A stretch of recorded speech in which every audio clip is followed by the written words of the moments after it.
Justine pousse la porte de l'appartement familial, son sac de cours encore accroché à l'épaule, les épaules lourdes d'une journée de terminale qui s'achève. Dans le salon, sa mère Sylvie ajuste ses boucles d'oreilles devant le miroir de l'entrée, déjà habillée pour sortir, son parfum flottant dans l'air comme une promesse d'évasion que Justine ne connaîtra pas ce soir. « Tu gardes tes frères et sœurs ce soir. J'ai rendez-vous », annonce Sylvie sans même tourner la tête, sa voix portant cette autorité naturelle qui ne souffre aucune contestation. Cette certitude que sa fille de 16 ans acceptera comme elle l'a toujours fait. Justine sent son cœur se serrer, pensant à Camille qui l'avait invitée au cinéma ce soir, une sortie qu'elle s'était autorisée à espérer toute la journée, imaginant pour une fois pouvoir vivre comme une adolescente normale. « Maman, j'avais prévu d'aller au cinéma avec une camarade de classe. On s'est donné rendez-vous à 8 heures. » Le visage de Sylvie se durcit instantanément, ses yeux lançant cette lueur froide que Justine connaît si bien, celle qui précède toujours les mots qui font mal. « Je t'interdis de parler sur ce ton. Tu es l'aîné, c'est ton devoir. Tes frères et sœurs passent avant tes petits plaisirs égoïstes. » Les mots claquent dans l'air comme des gifles, et Justine baisse les yeux, sentant cette colère familière monter en elle, cette rage silencieuse qu'elle ravale depuis des années. Sylvie attrape son sac à main, vérifie une dernière fois son rouge à lèvres, puis se dirige vers la porte sans un regard pour sa fille. Maxime fait ses devoirs dans sa chambre, les jumeaux regardent la télé, et Emma n'a pas encore dîné. Je rentre tard, ne m'attendez pas. La porte claque, laissant Justine seule avec le silence pesant de l'appartement et le poids écrasant de responsabilités qu'elle n'a jamais choisi. Dans le salon, Léa et Lucas, les jumeaux de 12 ans, sont affalés devant la télévision, regardant distraitement un programme qu'ils ont déjà vu 10 fois. Maxime, 14 ans, sort de sa chambre, les cheveux en bataille, un livre de mathématiques à la main. « Où va maman encore ?» demande-t-il avec cette pointe d'amertume qui perce parfois dans sa voix, cette question qu'il pose depuis des mois sans jamais obtenir de vraie réponse. « Je ne sais pas », murmure Justine en posant son sac, sentant déjà le poids de la soirée qui l'attend, cette routine qu'elle connaît par cœur et qui l'épuise avant même d'avoir commencé. Elle trouve Emma dans la cuisine, assise à la petite table, ses cahiers étalés devant elle, les sourcils froncés sur un exercice de mathématiques qu'elle n'arrive visiblement pas à résoudre. À 8 ans, Emma a déjà ce regard grave des enfants qui ont appris trop tôt que l'attention des adultes est un luxe rare. « Tu peux m'aider, Justine ? Je ne comprends pas ce problème, » dit-elle en montrant sa feuille, ses petits doigts tachés d'encre témoignant de ses efforts répétés. Justine s'assoit à côté de sa petite sœur, prend doucement le crayon et commence à expliquer l'exercice avec cette patience qu'elle a développée au fil des années, cette tendresse naturelle qui contraste si fortement avec l'indifférence de leur mère. Pendant qu'elles travaillent ensemble, Emma lève soudain la tête, ses grands yeux interrogateurs fixés sur Justine. « Pourquoi maman ne reste jamais avec nous le soir ? Pourquoi c'est toujours toi qui nous gardes ?» La question, posée avec cette innocence dévastatrice des enfants, frappe Justine en plein cœur. Elle regarde Emma, cherche les mots justes, ceux qui ne blesseront pas cette petite fille qui a déjà trop de questions sans réponse. « Maman a des choses importantes à faire, et moi, j'aime passer du temps avec vous. » Emma sourit, rassurée par cette demi-vérité que Justine lui offre comme un cadeau, puis retourne à ses devoirs avec cette confiance touchante qu'elle place en sa grande sœur. Plus tard, après avoir bordé Emma, disputé gentiment les jumeaux pour qu'ils éteignent enfin la télévision et vérifié que Maxime n'avait besoin de rien, Justine se retrouve seule dans sa chambre. Par la fenêtre, elle aperçoit des groupes d'adolescents qui rentrent de soirée, riant aux éclats, leur voix joyeuse portée par le vent frais de cette soirée d'octobre. Elle sort son téléphone, hésite un long moment, puis envoie un message à Camille. « Désolée, je ne peux pas venir ce soir. Problème familial. » La réponse arrive rapidement. « Encore ? Tu ne peux jamais sortir. » « Ça va ?» Justine éteint son téléphone sans répondre, incapable d'expliquer cette réalité qui lui semble parfois irréelle, cette prison dorée où elle élève les enfants d'une mère qui préfère vivre sa propre vie plutôt que de s'occuper des siens. Elle réalise avec une clarté douloureuse qu'elle n'a jamais eu d'amis proches, jamais connu l'insouciance de son âge, toujours rattrapée par ses responsabilités qui l'étouffent un peu plus chaque jour. 3 semaines se sont écoulées depuis cette soirée manquée au cinéma, Et Justine, maintenant âgée de 16 ans et demi, commence sa journée au lycée Édouard Herriot de Lyon avec cette lassitude qui s'installe progressivement dans ses gestes. En cours de littérature française, Madame Dubois présente une nouvelle élève qui vient d'arriver de Marseille, une jeune fille aux cheveux châtains bouclés et au sourire spontané qui tranche avec la morosité habituelle de leur classe de première. Je vous présente Camille Moreau. Elle nous rejoint pour terminer l'année scolaire avec nous, annonce leur professeur, tandis que la nouvelle venue s'installe à la table libre juste à côté de Justine. Pendant la pause de 10 heures, alors que leurs camarades se rassemblent par petits groupes dans la cour, Camille s'approche naturellement de Justine avec cette aisance sociale que celle-ci admire secrètement. « Tu peux m'expliquer comment ça marche ici ? Je suis complètement perdue avec vos emplois du temps. » Pour la première fois depuis longtemps, Justine se sent utile pour quelque chose qui ne concerne pas sa famille. Elle sourit sincèrement en sortant son agenda couvert de post-it colorés. C'est assez simple une fois qu'on s'y habitue. Le mercredi après-midi, on finit à 15 h et le vendredi, on a double heure de philosophie avec Monsieur Leroy. Il faut absolument éviter de s'endormir. Il le prend très mal. Les jours suivants, une amitié naissante se développe entre les deux jeunes filles, construite sur des conversations à voix basse pendant les cours de mathématiques, des fous rires étouffés au self du lycée, et cette complicité naturelle qui naît quand deux âmes se reconnaissent. Camille raconte son déménagement, sa tristesse de quitter ses amis marseillais, ses parents divorcés, qui l'obligent à naviguer entre deux maisons, deux vies différentes. Justine l'écoute avec cette attention bienveillante qu'elle a appris à donner à ses frères et sœurs, mais pour la première fois, elle se sent comprise et appréciée pour elle-même, pas pour les services qu'elle peut rendre. Un jeudi matin d'octobre, alors que les feuilles des platanes de la cour commencent à jaunir, Camille annonce avec excitation qu'elle organise une fête pour ses 17 ans le samedi suivant. « Mes parents sont d'accord pour que j'invite quelques amis de la classe. Tu viendras, n'est-ce pas ? Il y aura de la musique, on commandera des pizzas, ça sera génial. » Le cœur de Justine s'emballe à cette invitation si longtemps espérée, cette chance inouïe de vivre enfin une soirée d'adolescente normale, de danser, de rire, de se sentir appartenir à un groupe de jeunes de son âge. « Bien sûr, j'adorerais venir, » répond-elle spontanément, avant que la réalité ne la rattrape comme une douche froide. Le samedi soir, Justine invente une histoire de projet scolaire urgent, explique à sa mère qu'elle doit absolument aller chez une camarade pour terminer un exposé de littérature qui compte pour le baccalauréat français. « Je serai rentrée avant minuit, promis, » dit-elle en croisant les doigts dans son dos, le mensonge lui brûlant la gorge, mais l'espoir de liberté étant plus fort que sa culpabilité. La soirée chez Camille se révèle être tout ce qu'elle avait imaginé, et plus encore, une parenthèse magique où elle découvre le plaisir simple d'être une adolescente parmi d'autres, de danser sur les chansons à la mode, de partager des confidences avec des filles de son âge, de se sentir normale pour une fois. Vers 23 h, euphorique et les joues rosies par le rire, elle envoie un message discret à sa mère. « Travail presque fini, je rentre dans 1 heure. » Mais quand elle pousse la porte de l'appartement familial vers 00h30, elle trouve Sylvie qui l'attend dans le salon, son téléphone à la main, le visage durci par une colère froide qui fait frissonner Justine. « Alors, ce fameux exposé de littérature ?» demande sa mère d'une voix dangereusement calme, en agitant l'écran de son smartphone où s'affichent les photos de la soirée que Camille a postées sur Instagram, des images joyeuses où l'on voit distinctement Justine rire aux éclats, un verre de Coca-Cola à la main. « Maman, je peux t'expliquer ?» commence Justine, mais Sylvie l'interrompt d'un geste sec, ses yeux lançant des éclairs de furie pure. « Tu m'as menti. Tu m'as regardé dans les yeux et tu m'as menti comme une petite traînée. » Les mots claquent dans l'air comme des gifles, chargés de cette violence psychologique que Sylvie manie avec une précision chirurgicale. « Oh, je t'interdis formellement de revoir cette fille. Tu n'as pas besoin d'amis, tu as ta famille.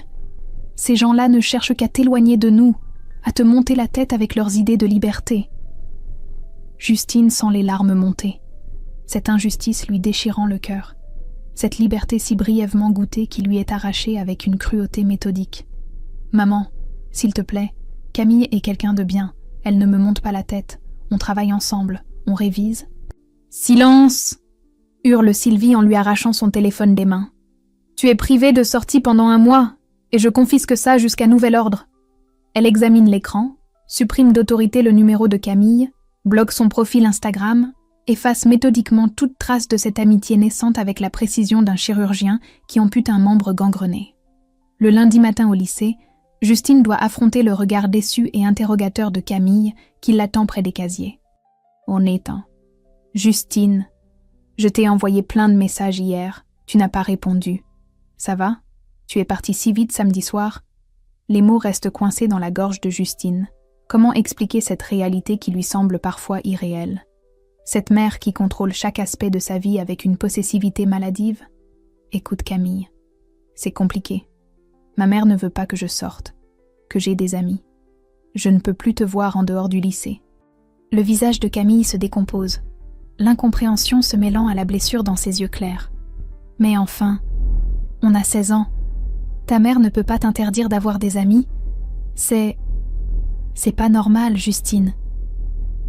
Je sais que ce n'est pas normal, murmure Justine en détournant les yeux, incapable de supporter la pitié qu'elle lit maintenant dans le regard de sa camarade. Mais c'est comme ça chez moi. Je ne peux pas changer les choses. L'amitié se délite progressivement au cours des semaines suivantes. Camille tentant d'abord de maintenir le contact, puis se lassant progressivement de ses conversations à sens unique, de cette amie qui ne peut jamais la voir, jamais partager autre chose que les pauses entre les cours. Ce soir-là, seule dans sa chambre de 9 mètres carrés qu'elle partage avec Emma, Justine pleure silencieusement dans son oreiller, réalisant avec une clarté douloureuse qu'elle est devenue prisonnière de sa propre famille, que sa mère sabote délibérément toutes ses tentatives de bonheur, toutes ses échappées vers une vie normale d'adolescente. L'hiver s'installe doucement sur Lyon, et Justine, désormais âgée de 17 ans, entame sa dernière année de terminale littéraire au lycée Édouard Herriot, avec cette résignation tranquille qui suit les grandes déceptions. Depuis l'épisode avec Camille, elle a appris à se tenir à distance de ses camarades, construisant autour d'elle une bulle protectrice qui la préserve des nouvelles blessures, mais l'isole davantage chaque jour. C'est dans ce contexte qu'elle rencontre Pierre Dubois, 18 ans, un garçon aux cheveux châtains et aux yeux verts bienveillants, arrivé en cours d'année après un déménagement familial depuis Grenoble. Contrairement aux autres élèves de leur classe, Pierre ne cherche pas à percer sa carapace. Il se contente de lui offrir un sourire discret chaque matin, de lui prêter son stylo quand le sien tombe en panne, de ces petites attentions qui ne demandent rien en retour. « Tu veux réviser ensemble pour le contrôle de philosophie ?» lui propose-t-il un jour de décembre, après le cours de Monsieur Leroy sur le libre arbitre, une ironie du sort qui n'échappe pas à Justine. Ils commencent à se retrouver pendant les pauses déjeuner, d'abord dans la bibliothèque silencieuse du lycée, puis sur les bancs de la cour quand le soleil hivernal daigne réchauffer l'atmosphère. Pierre a cette patience naturelle qui met Justine en confiance, cette façon de l'écouter vraiment, de ne pas la juger quand elle évoque vaguement sa famille compliquée, ses responsabilités qui l'empêchent souvent de sortir le soir. « Tu sais, moi aussi j'ai dû m'occuper de ma petite sœur quand mes parents ont divorcé », lui confie-t-il un après-midi de janvier, leur souffle formant de petits nuages blancs dans l'air froid. C'est lourd parfois, mais ça nous apprend la responsabilité. Pour la première fois depuis longtemps, Justine se sent comprise sans avoir besoin de tout expliquer, et quelque chose en elle commence à s'ouvrir doucement, comme une fleur qui retrouve la lumière après un long hiver. Leurs conversations s'approfondissent, évoluent, vers des confidences plus intimes, et bientôt naît entre eux cette complicité particulière qui précède l'amour. Un soir de février, après une journée particulièrement difficile où sa mère l'a encore accablé de reproches pour une broutille, Pierre lui envoie un message qui fait battre son cœur plus fort. « Tu me manques quand tu n'es pas là. J'aimerais qu'on puisse se voir en dehors du lycée. » Ils organisent leur premier rendez-vous secret dans les cafés du centre-ville, de brèves échappées entre les cours où ils savourent ces moments volés, ces conversations à voix basse ponctuées de rires complices. Pierre lui offre son premier baiser par un après-midi pluvieux de mars, sous l'abribus de la place Bellecour, et Justine découvre l'amour avec cette intensité particulière de ceux qui ont longtemps été privés de tendresse. « J'aimerais t'emmener au bal de fin d'année », lui murmure Pierre un jour d'avril, alors qu'ils partagent un chocolat chaud au café de la République. « Tu serais la plus belle, et pour une fois, on pourrait danser sans se cacher. » L'idée fait rêver Justine, cette perspective d'une soirée normale, d'être enfin la petite amie de quelqu'un publiquement, de porter une robe élégante et de danser jusqu'au bout de la nuit. Mais quand elle évoque timidement cette possibilité à la maison, l'expression de Sylvie se durcit instantanément. Un bal? Avec un garçon? La voix de sa mère monte dans les aigus, chargée de cette indignation que Justine connaît si bien. Tu n'iras nulle part. Tu as 17 ans. Tu n'as pas l'âge pour ce genre de frivolité. Mais maman, tous mes camarades y vont. C'est juste une soirée organisée par le lycée. Aucun garçon ne viendra détruire cette famille, explose Sylvie, ses yeux lançant des éclairs. Ces petits prétentieux ne cherchent qu'une chose, et tu es trop naïve pour t'en rendre compte. Tu n'iras pas à ce bal, un point c'est tout. Les jours suivants, Sylvie fouille dans les affaires de sa fille, découvre les messages tendres de Pierre, et sa fureur atteint des sommets qu'elle n'avait jamais égalés. La confrontation finale est d'une violence psychologique inouïe. Justine doit promettre sous les menaces de ne plus jamais revoir Pierre, de rompre immédiatement cette relation qui, selon sa mère, ne peut que la mener à sa perte. Le lendemain, le cœur brisé et les yeux gonflés de larmes, Justine retrouve Pierre à leur endroit habituel et lui annonce d'une voix blanche qu'ils ne peuvent plus se voir. Elle refuse d'expliquer, incapable de mettre des mots sur cette réalité qui lui semble elle-même irréelle, et s'enfuit en courant, laissant Pierre désemparé sur le banc où ils avaient échangé leur premier baiser. Juin arrive avec ses examens du baccalauréat, et Justine, maintenant âgée de 18 ans, traverse cette période cruciale dans un brouillard émotionnel qui la surprend elle-même. Malgré la rupture forcée avec Pierre et l'isolement que sa mère lui impose avec une rigueur militaire, elle parvient à décrocher son baccalauréat littéraire avec mention bien, une réussite qu'elle savoure en silence, consciente que personne dans sa famille ne mesurera vraiment la portée de cet accomplissement. Félicitations ma chérie. Maintenant tu vas pouvoir te consacrer entièrement à ta famille, déclare Sylvie le jour des résultats, avec cette façon particulière qu'elle a de transformer chaque victoire de sa fille en nouvelle contrainte. J'ai pensé que tu pourrais t'inscrire à l'université Jean Moulin ici à Lyon, en lettres modernes. Comme ça tu continues à habiter à la maison et à t'occuper de tes frères et sœurs. C'est à ce moment précis que quelque chose se brise définitivement dans l'esprit de Justine, cette prise de conscience brutale qu'elle ne sera jamais libre si elle reste dans cette prison dorée que sa mère a construite autour d'elle. Le soir même, seule dans sa chambre, elle ouvre son ordinateur portable et commence des recherches frénétiques sur les universités étrangères, les programmes d'échange, les bourses d'études internationales. Pendant tout l'été, elle mène une double vie avec une habileté qu'elle ne se connaissait pas, jouant le rôle de la fille obéissante le jour, tout en préparant secrètement son évasion la nuit. Elle postule pour des universités au Canada, rédige des lettres de motivation en anglais cachées dans les toilettes du centre commercial, passe l'examen TOEFL à Lyon en prétendant aller faire des courses avec Emma. Parallèlement, une intuition mystérieuse la pousse à commencer à enregistrer discrètement ses conversations avec sa mère sur son smartphone, activant l'application d'enregistrement vocal chaque fois qu'elle sent monter la tension. Au début, c'est presque un jeu, une façon de garder une trace de cette folie quotidienne qu'elle vit. Mais progressivement, elle réalise que ces preuves pourraient un jour lui servir. En septembre, alors qu'elle fait mine de s'inscrire à l'université lyonnaise, elle reçoit un mail qui fait exploser son cœur de joie. L'Université de Montréal lui offre une bourse d'excellence pour étudier la psychologie, un domaine qui l'attire depuis qu'elle a commencé à analyser les mécanismes toxiques de sa propre famille. Elle a 2 semaines pour accepter et organiser son départ. Ce soir-là, son téléphone caché sous son oreiller enregistre la conversation la plus violente qu'elle ait jamais eue avec sa mère quand Sylvie découvre les documents universitaires canadiens cachés dans son sac. « Tu oses me trahir après tout ce que j'ai fait pour toi !» hurle sa mère, sa voix déformée par une rage qu'elle ne cherche même plus à contrôler. « Si tu pars, tu ne seras plus ma fille. Tu abandonnes ta famille, tes responsabilités. Comment peux-tu être aussi égoïste ? Maman, j'ai 18 ans, j'ai le droit de choisir ma vie, répond Justine avec une fermeté qui la surprend elle-même, puisant dans des réserves de courage qu'elle ignorait posséder. Tu n'as aucun droit. Tu me dois tout. Qui s'occupera de tes frères et sœurs pendant que tu joues à l'étudiante à l'autre bout du monde ? Tu es l'aînée, c'est ton devoir. Ces mots, répétés 1000 fois depuis son adolescence, résonnent différemment ce soir-là, comme un disque rayé qui révèle soudain sa vacuité. Justine regarde sa mère avec des yeux neufs, voit pour la première fois cette femme manipulatrice qui a sacrifié sa jeunesse sur l'autel de ses propres peurs et de son besoin maladif de contrôle. Mon devoir, maman, c'est de vivre ma propre vie, répond-elle avec une sérénité qui clôt définitivement le débat. 3 jours plus tard, par une nuit d'octobre où le vent fait danser les dernières feuilles mortes devant sa fenêtre, Justine boucle sa valise avec cette détermination tranquille de ceux qui ont enfin trouvé leur chemin. Elle laisse une lettre sur son bureau, des explications qu'elle espère compréhensibles, des excuses qu'elle ne ressent déjà plus vraiment. À l'aéroport Saint-Exupéry, juste avant d'embarquer pour Montréal, elle éteint son téléphone qui n'a cessé de vibrer depuis son départ, les messages désespérés de sa mère se mêlant aux reproches de Maxime et aux pleurs d'Emma. Pour la première fois de sa vie, Justine choisit son bonheur avant celui des autres, et cette liberté lui donne le vertige.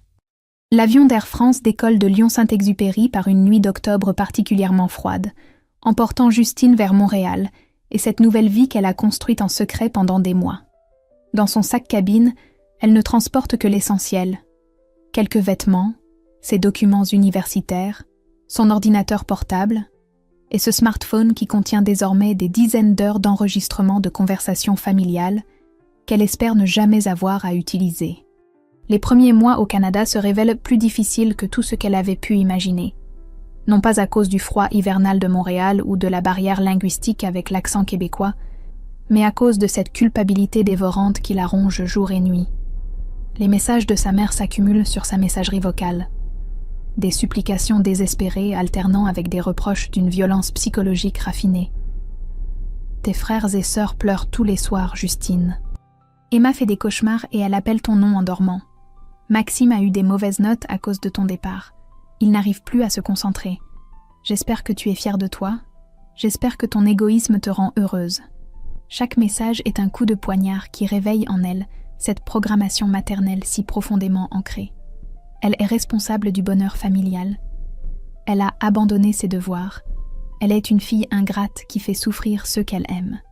Certains soirs, recroquevillée dans sa petite chambre d'étudiante de la résidence universitaire, elle est tentée de reprendre le premier avion pour Lyon, de retourner dans cette prison familière, plutôt que d'affronter cette liberté qui lui fait peur. Heureusement, l'Université de Montréal lui offre rapidement des repères salutaires. Elle s'inscrit en première année de psychologie avec une motivation qui impressionne ses professeurs, trouvant dans l'étude des mécanismes familiaux dysfonctionnels un moyen de comprendre sa propre histoire.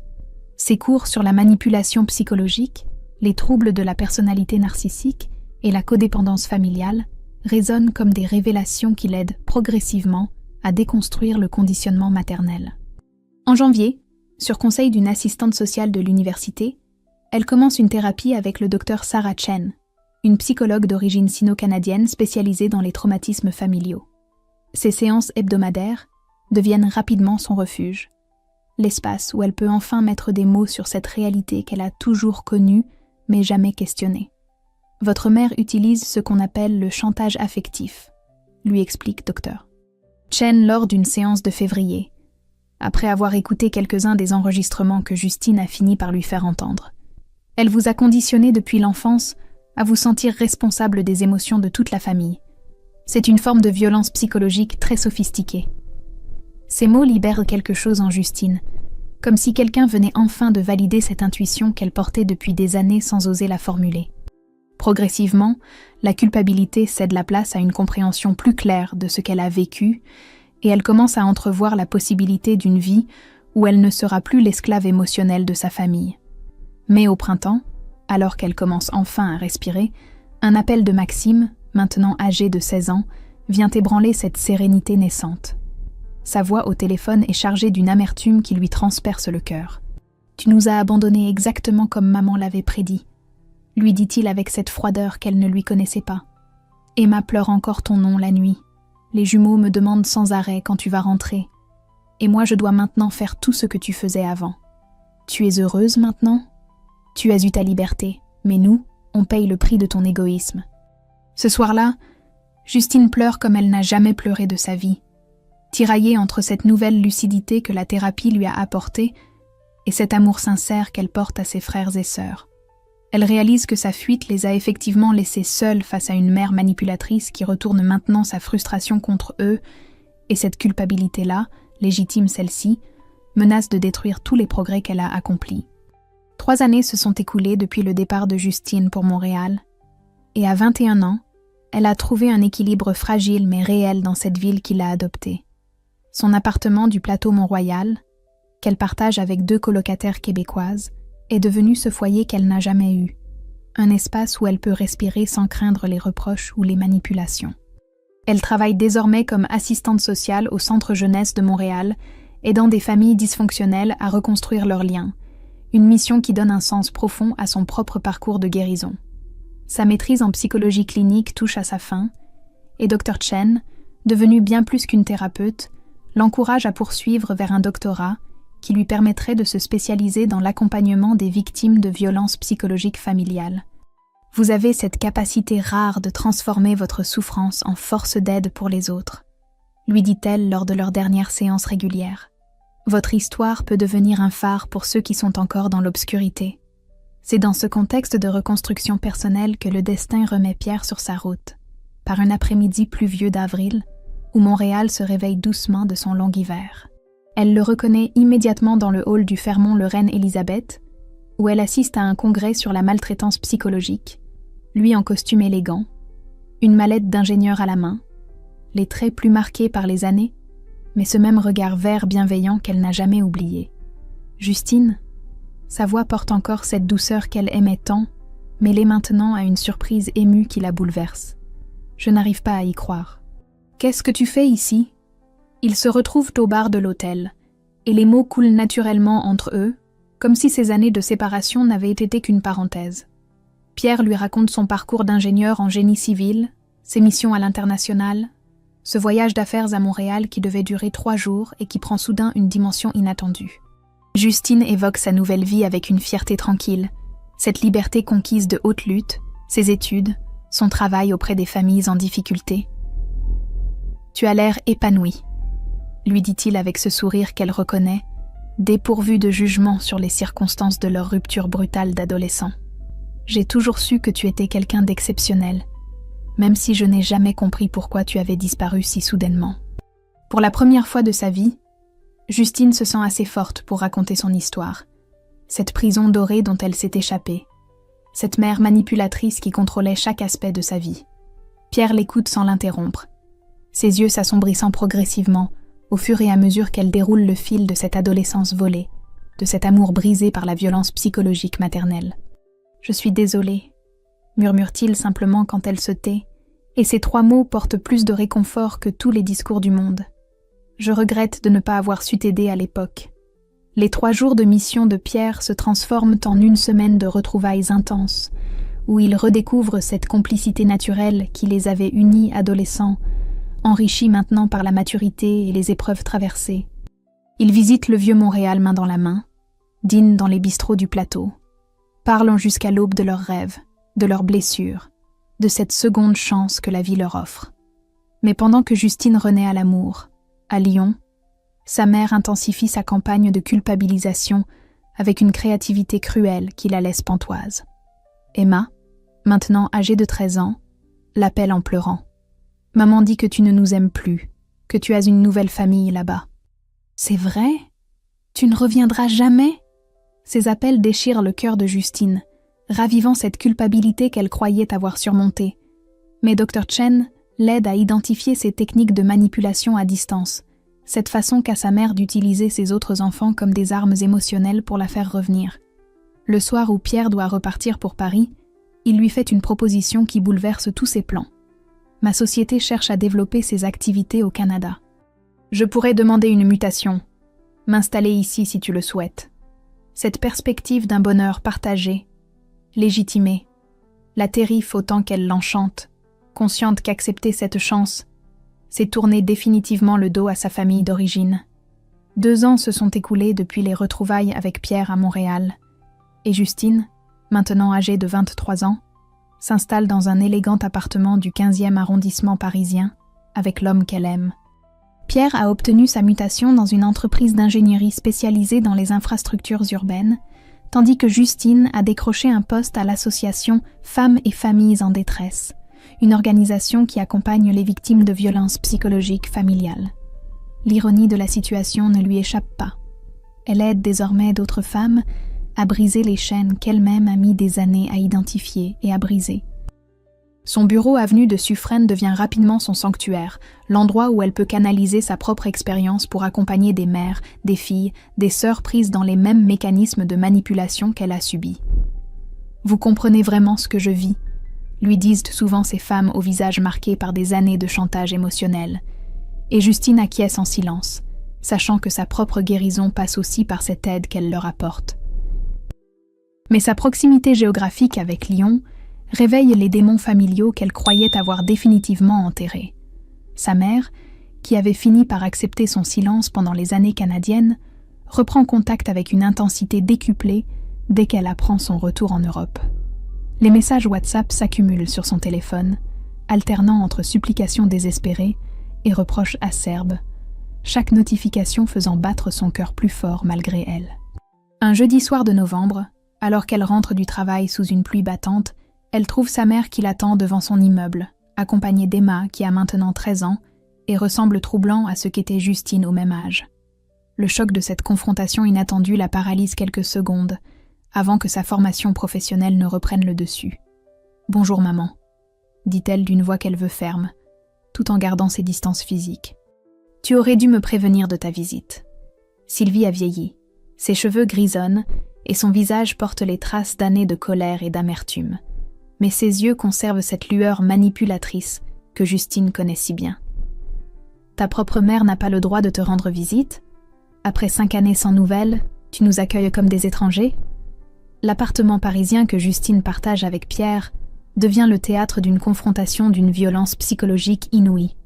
Emma, manipulée et endoctrinée, récite les reproches maternels avec cette précision que seuls les enfants soldats émotionnels savent déployer. À cause de ton égoïsme, Maxime a raté son baccalauréat, les jumeaux ont des problèmes de comportement à l'école, et moi je fais des cauchemars depuis que tu nous as abandonnés. Mais Justine n'est plus l'adolescente terrorisée d'autrefois. Forte de sa thérapie, de sa formation professionnelle, de l'amour inconditionnel de Pierre, elle pose des limites claires, avec une fermeté qui surprend sa mère. « Je ne vous ai pas abandonné, maman. J'ai choisi de vivre ma propre vie, ce qui est le droit de tout être humain majeur. Et je refuse catégoriquement que tu utilises Emma pour me faire du chantage émotionnel. » Sylvie repart furieuse, menaçant de faire payer à Justine son ingratitude, ses derniers mots résonnant dans l'escalier comme une prophétie maléfique. Emma la suit en silence, lançant un dernier regard à sa grande sœur, un regard où se mêlent reproche et incompréhension. 3 semaines plus tard, Justine reçoit par courrier recommandé une convocation du tribunal de grande instance de Lyon. Sa mère la poursuit en justice pour abandon moral de famille et réclame 50 000 € de dommages et intérêts pour le préjudice causé à ses autres enfants. Le document légal tremble dans ses mains tandis qu'elle le lit et relit, incrédule devant cette escalade qu'elle n'avait pas vue venir. Pierre la trouve effondrée dans leur salon, la convocation étalée sur la table basse, ses certitudes ébranlées par cette attaque juridique qu'elle perçoit comme une ultime tentative de sa mère pour la détruire. Elle est prête à tout, murmure-t-elle, la voix brisée. Elle préfère me traîner en justice plutôt que d'accepter que j'ai le droit d'être heureuse. Cette nuit-là, Justine ne dort pas, hantée par la perspective de devoir justifier devant un juge sa décision de fuir une famille toxique, de prouver que son bonheur n'est pas un crime contre ceux qu'elle aime malgré tout. L'audience se déroule au tribunal de grande instance de Lyon par un matin glacial de février, dans cette salle aux boiseries sombres où la justice française rend ses verdicts depuis des décennies. Justine, accompagnée de Maître Dubois, une avocate spécialisée en droit familial que lui a recommandé son association, observe sa famille s'installer du côté opposé, avec un mélange de tristesse et d'appréhension. Sa mère porte un tailleur noir, sobre, qui renforce son image de femme abandonnée, tandis que ses 4 autres enfants l'entourent comme une garde rapprochée émotionnelle. Maxime, maintenant âgé de 19 ans, évite soigneusement le regard de Justine, ses traits durcis par ses années de manipulation maternelle. Les jumeaux Léa et Lucas, 17 ans, fixent le sol avec cet air buté des adolescents endoctrinés, tandis qu'Emma, 13 ans, serre convulsivement la main de sa mère, ses grands yeux brillants de larmes contenues. Madame Sylvie Martin poursuit sa fille l'aînée pour manquement aux obligations familiales morales, annonce le président du tribunal, un homme âgé aux lunettes cerclées d'or, qui semble peu convaincue par cette procédure inhabituelle. Selon la plaignante, l'abandon brutal de mademoiselle Justine Martin a causé un préjudice psychologique grave à ses frères et sœurs mineurs. Maître Dubois avait prévenu Justine que ce type de procédure était rarissime et difficile à prouver légalement, mais sa mère déploie une stratégie dramaturgique d'une efficacité redoutable. Elle témoigne avec des sanglots calculés, décrivant ces années de détresse familiale causées par le départ égoïste de sa fille aînée, évoquant les troubles du sommeil d'Emma, les échecs scolaires de Maxime, la délinquance naissante des jumeaux. Un à un, ses frères et sœurs viennent témoigner contre elle, récitant avec une précision mécanique les griefs maternels, répétant ces phrases qu'ils ont visiblement apprises par cœur. « Justine nous a abandonnés du jour au lendemain », déclare Maxime d'une voix monocorde. « Elle ne nous a jamais donné de nouvelles.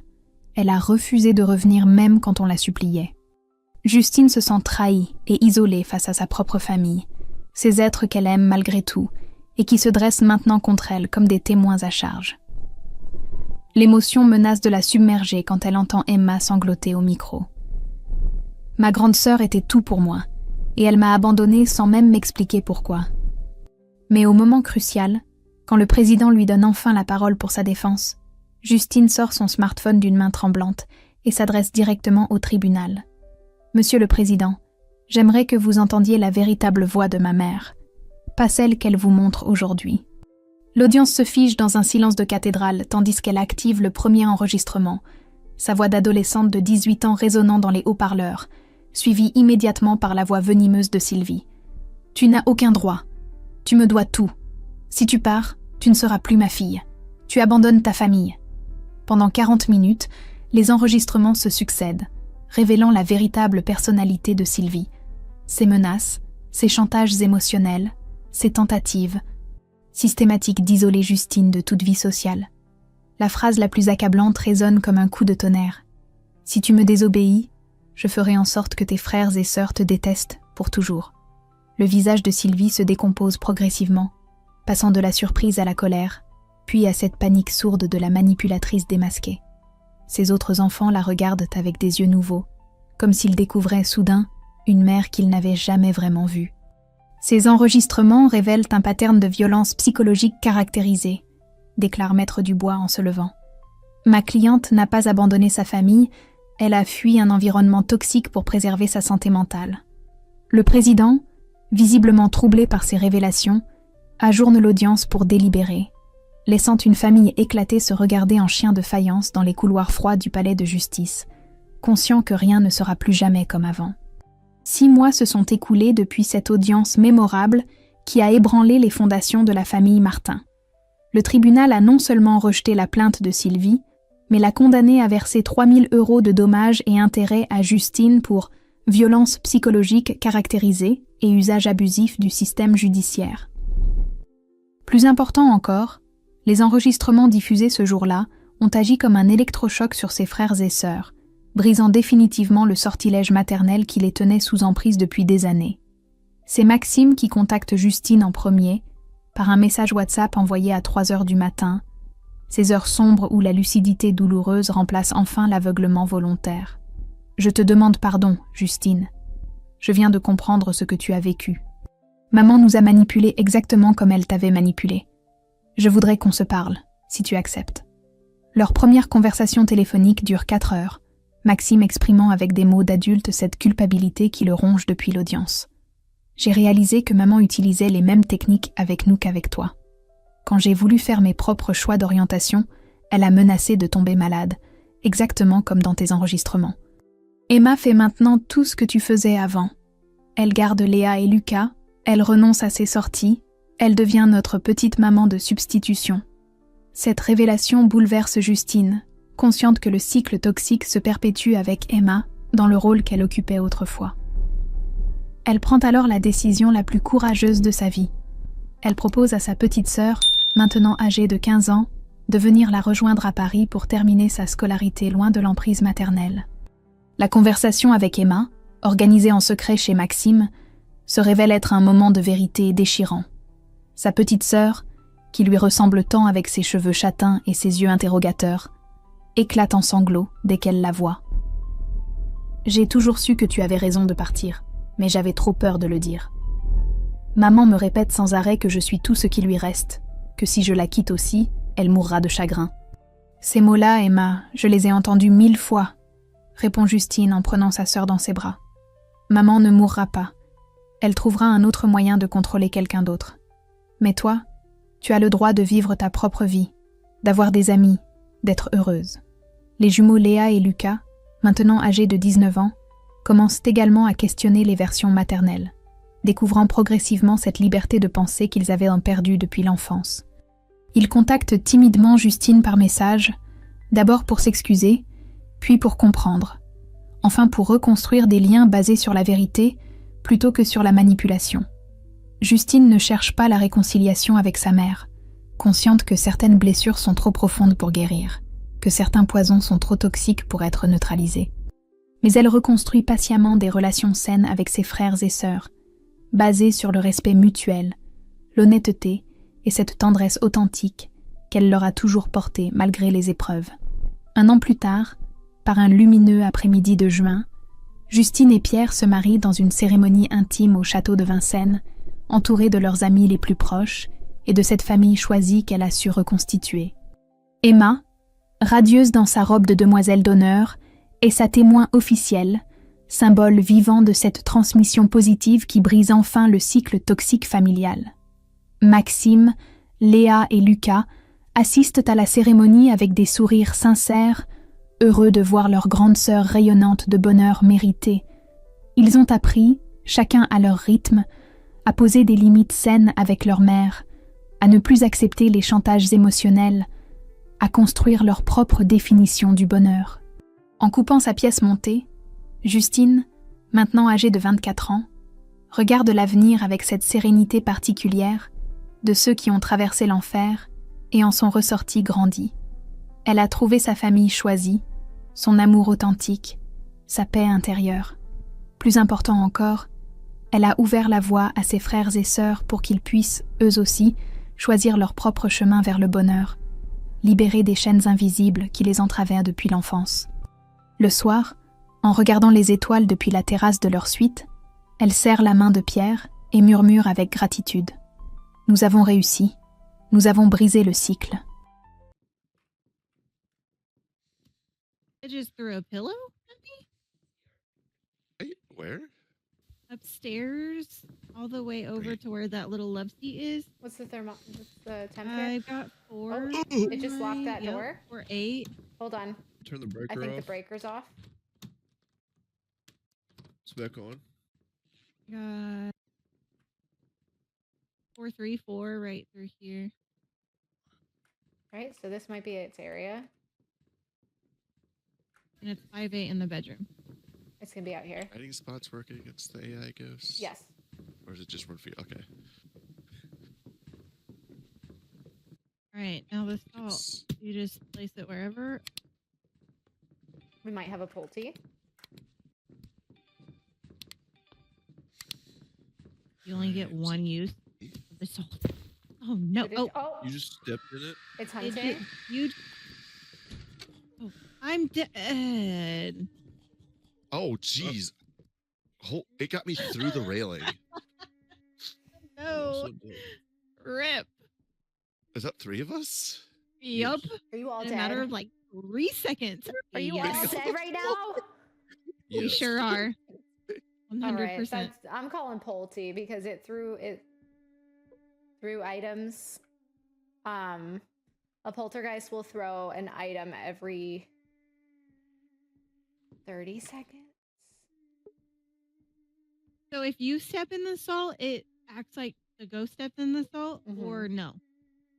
Oh, okay. Someone is breakdancing on the floor. Their dead body. Kinsey. It's a little much right now. A little. Yeah, What is every happening? She 30 keeps flying. What is Oh my gosh. Liam. every 30 to 60 Goodness. seconds This is great. is when the What is happening? is she still going? Yeah, she just did a backflip. What? What? Oh, you're Oh, talking, my are body you talking is about I'm going Kinsey? crazy. Yes. I thought you were talking about the ghost. No, Kenzie's like doing backflips and breakdancing. Yeah, I'm just calling this a poltergeist. You can't see your own body. That's mean. Oh my god. So cruel. I It's a recorded feature. clip of it. I'll send it to the Okay. so you can see. It's a feature. My pizza is done preheating. How often do you eat pizza, dude? Whenever I'm Pizza. home alone. And it's the only thing I can make. You burn a lot of It stuff? was a Pulte. I'm so good at this game. It was a poltergeist. I got $350 from that. Woo! you. Look at all that money. Yeah. Moving on up. Oh, and Liam. Oh no. Yeah, I has been Liam said murder calm everyone. down on the goat. Keep yapping.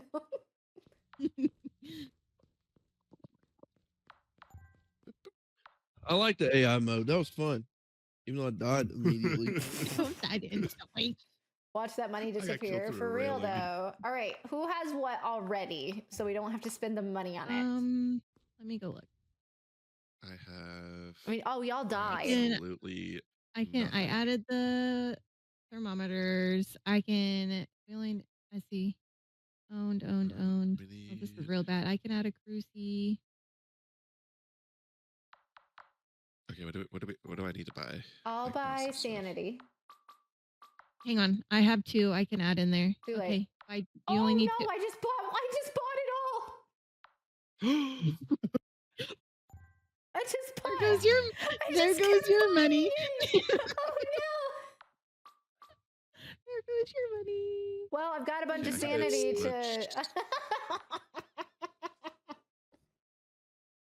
I got a bunch of sanity to share. Lamps. It's fine. I can add the camera. I can add a motion. Okay, the rest is what? That's everything I have. All right. That's lanterns. Do we want to know the EVP and EMF? I think we're good. Okay. Ready. Ready. Ready. Let's go. That identify with the poltergeist though was pretty good. I do, pat myself on the back. Thank you very much. 10 out of 10. Like, what is this red thing? That's It's the laser grid. grid. Oh. You're a laser grid. Oh, Phoenix, you have arguably the best male character in the game. I didn't even switch mine. You're you. I am? Yeah. I didn't check. Nice. Right, Phoenix? Is that you with the UV? Remind Yes. me- Yes. Oh, there we go. Arguably the best male character in the game. Is he me? No, he's Edward. Eddie. Well, then that's not the even close. Do to I being sparkle in the sunlight? Yes. It might be. Oh. It might be this area. That's actually This why we door's named him that because we were like, it kind of looks like a vampire, and it was like Edward.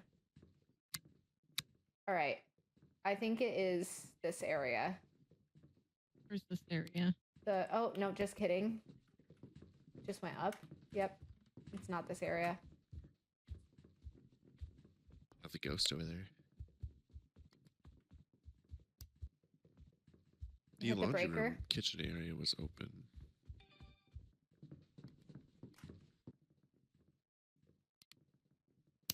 Breaker's back on.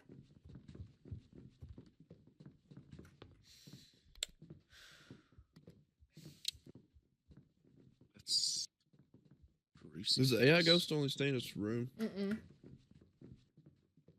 It follows you. This door's cracked.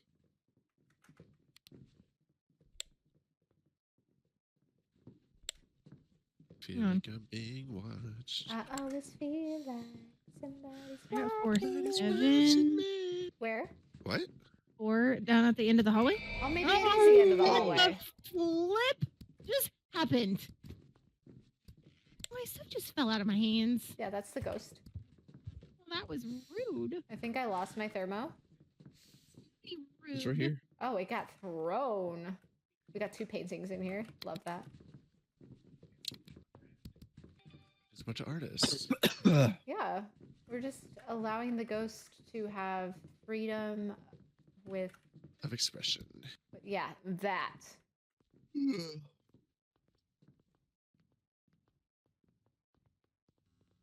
Tell me how you really feel, Ghost.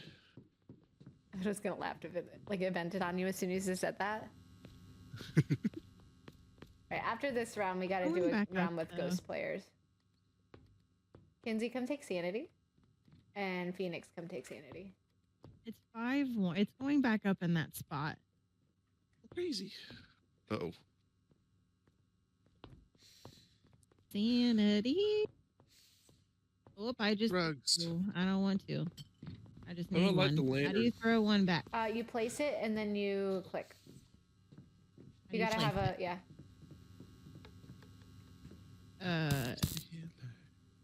Oh, it fell. It's on the floor. There's one on the floor if anyone needs it. Oh, alarm clock. Upstairs? Where did my thing go? Wait a minute. Where'd my dough go? There it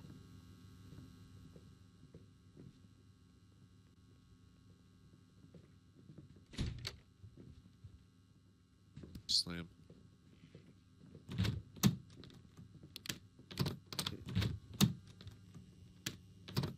It's 4-4. Do we Wait, have that was a- the, Do we have an EMF reader in here?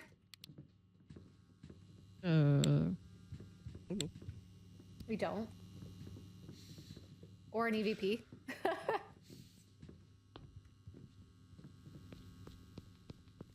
oh, it's getting cold. Ah, sad. Brr. Brr. All It's cold upstairs. in here. Mhm. Yoink. It oh wee oh wee oh wee. Yay, yay, yay. There's a child running.